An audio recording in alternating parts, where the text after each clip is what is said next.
Hello everyone and welcome back to another video. Today's video I'm here to give you 5 talking points from the game against Hull where Luton got a 1-0 home win. And I'm going to start off by talking about Baptiste. Baptiste for me is frustrating me. The amount of injuries he keeps getting is just ridiculous. When we signed him, you guys know how vocal I was about Baptiste. You know how excited I was. You know that I rate him extremely high. Maybe that's why I'm even getting more frustrated with him. I thought against Hull, he showed us glimpses of what he can do, but he was kind of playing in first gear. He wasn't really showing all of us what he can potentially do 110%. I just don't think he was doing it. And it's so frustrating because he's got it. He really does. But why is he made of glass? Why does he keep getting these little knocks and then he comes out and he can't play for a couple of games? Are we ever going to see him play 5-6 games in a row at a regular pace with high energy? I just don't think we're going to see it, and it's such a shame because he's exactly what we need right now. We need a bit of creativity, but he's the only one in the team, him, Victor Moses and Chong, who can actually bring us a little bit of creativity. But we're forcing us to play Chong as a left wing back because we don't have any left wing backs because they're injured. Baptiste is a walking injury, and Victor Moses, for some reason, hasn't been playing the last couple of games. It's so frustrating with Baptiste. I can't express it enough, and he needs to get rid of these injuries. He has to, because we need someone like him. He was involved in the goal against Hull. He put the ball into the box. Burke won the flick on. McGuinness did the rest. There was elements to his attacking display that was really good. But we're just not seeing it on a regular basis because he just can't last a full 90 minutes. And he can't last the 90 minutes and also play 2, 3, 4, 5 games in a row. And it's such a shame. It really is. And that does bring me to talking point number 2, which is Walsh. And I thought when Walsh came on to replace Baptiste, he was giving me what Baptiste should have been doing prior to when he came off. Walsh showed energy, he showed movement, he showed really nice passing ability, he put in some fantastic deliveries into the box, he also was getting himself about, and he's definitely put his name in that conversation of potentially starting against Leeds. Against Leeds, you're going to need to keep the ball because you can't defend for 90 minutes against Leeds. Not that high energy, they're at home as well, they're going to be attacking us constantly. You're going to need to keep the ball for 5-10 minutes at certain points during the game, and if we're going to score a goal, we're going to need to keep possession at least a little bit well. And having someone like Walsh who can keep possession, who does have good passing ability, we're going to kind of need someone like that. Potentially him and Baptiste, but I don't see Baptiste actually starting or being involved for the game against Leeds. But Walsh, that performance was a lot better. We've seen some rational displays from Walsh with his tackling, getting sent off after 10 seconds, and also some dodgy tackles against Middlesbrough. But I thought his performance was really good. He was very unlucky with that corner that went out of play and we ended up scoring from it. But overall, I thought his appearance coming off the bench was outstanding. It's very difficult sometimes when you come off the bench, but he looked brilliant and in difficult weather conditions as well. And that brings me on to talking point number 3.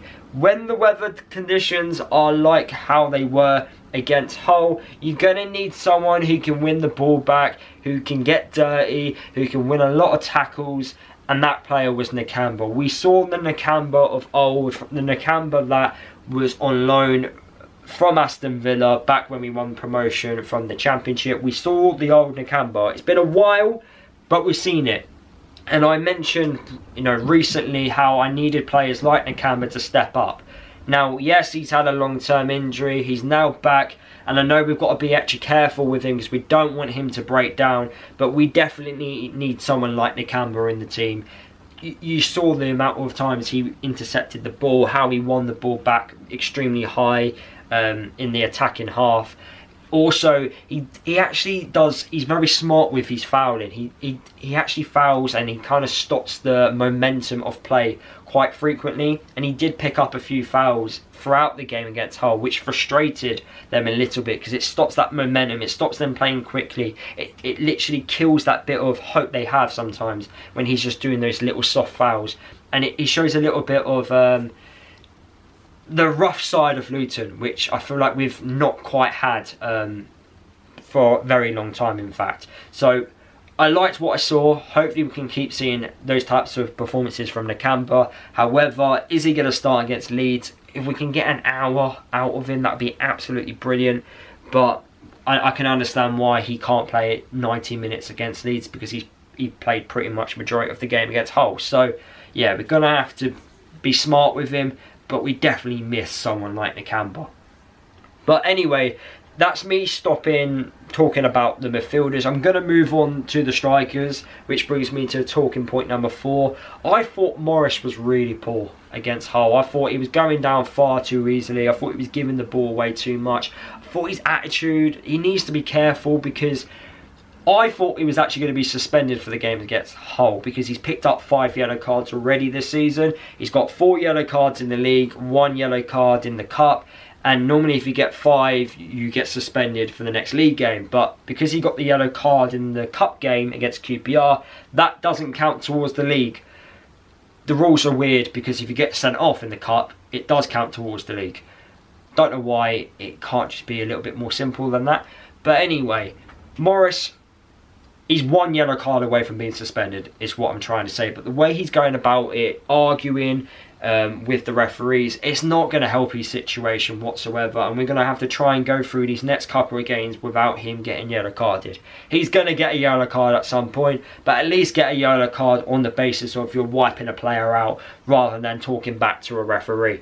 I thought he was poor. I didn't think he was good at all, really, and I felt the game was screaming out for Taylor. And I know Edwards ain't going to play him, and I know we've got to accept it.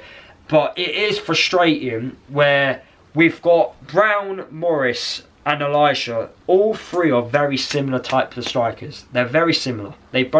All 3 have very similar traits. Woodrow is very different, but let's be honest, Woodrow, the way Luton like to play our football, it doesn't suit the way Woodrow likes to play his football.